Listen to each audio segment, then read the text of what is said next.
Looks like Alis Idavai. What a cool name. Hope I pronounced it correctly. Sorry if not. I've been going back through your old TSL episodes. Can't get enough, apparently. And I ran into something that I felt like an anvil falling on my head. You mentioned back when you were writing Eject, Eject, Eject that someone wrote that your spiritual journey wasn't over yet. If you could give a message to the person who made that comment, what would you like to say?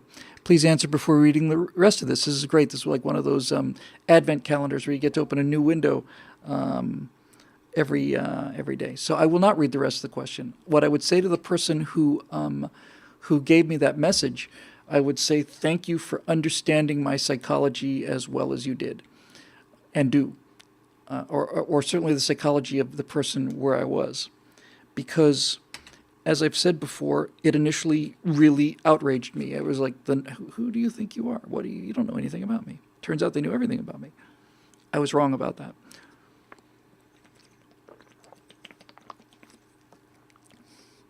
I suspect that they knew, and it doesn't matter whether they knew or not on some level.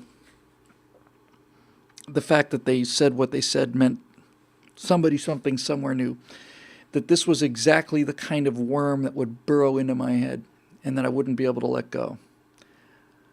If somebody had just said, Bill, you need to come to Jesus, or Bill, you need to get to religion, or any of this stuff, I would have just would have bounced off me. But that there was something about the way that statement was worded that I never ever let go of. Couldn't forget it. And it kept working on me.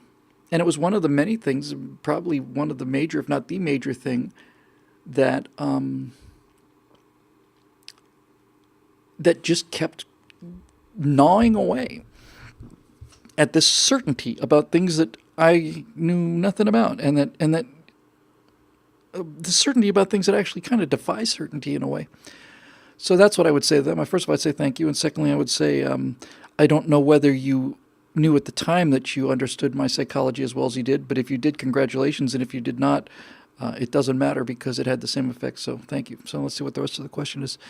My dad used to read your blog, and several years ago he told me that he'd written a comment that probably meant he'd be your most hated fan. You'd written an article about atheism and the proof that there was no God. I don't remember writing that. I'm sure I did. His comment was something to the effect of, while he agreed with you on many subjects, he felt your spiritual journey wasn't over yet. It must have been your dad. I can't begin to describe how much you've influenced my life with your insights and perspectives, and when I heard you talking about how much that statement affected you, it felt utterly surreal. I don't know if it means much or even if it anything to you, but I wanted to mention this as a fun little diversion.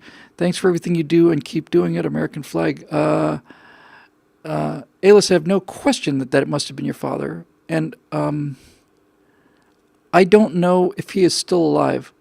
It was a while ago. It was 10 years ago. More. Much more. Probably 2004. So 14 years ago. If he is, I have no question this was him.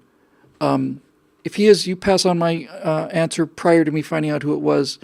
And if he is, could you have him write me at info@billwhittle.com, point out that I asked you to write during the Stratosphere Lounge show because I'd like to send your dad a personal email, and if he's not still with us,